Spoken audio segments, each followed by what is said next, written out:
Studio Ara.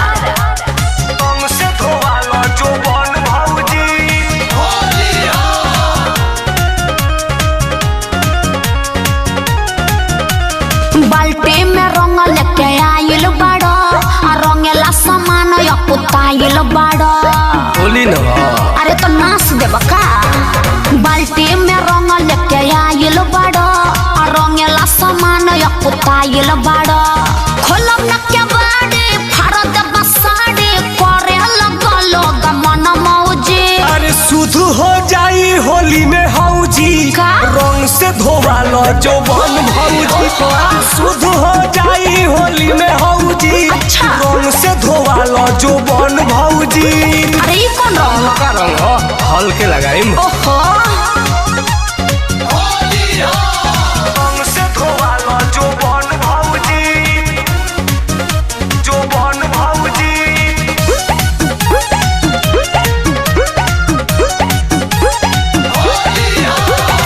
छनल बानी मलाई में के पुआ, भले बैठ के तू खाला।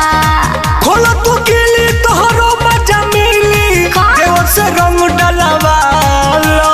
देखी दे बड़ होली के मतलब का कुछ हो। छनल बानी मलाई में के पुआ, भले बैठ के तू खाला। खोलो तू गिली तोहरो मजा मिली, देवर से रंग डलवालो। मारी के ये तरह रहिला पवित्र पिया हमार हबे फौजी।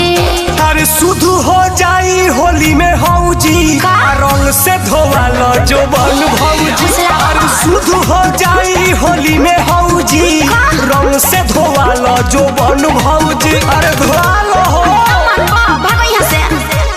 रंग से धोवालो जो बन भौजी, जो बन भौजी। रंग से धोवालो जो बन भौजी।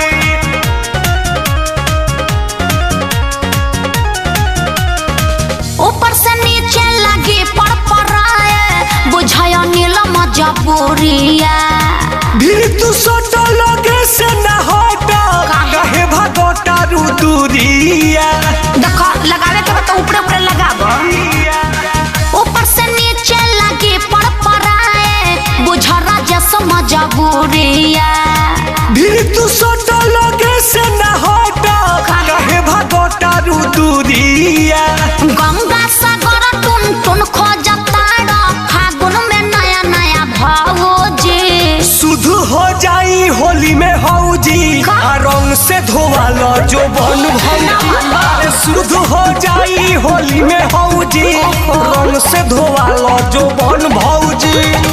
काजो के दिन भाव खाता तो धोवालो ना, ऊपर से तनी सा गाल में लगा लो।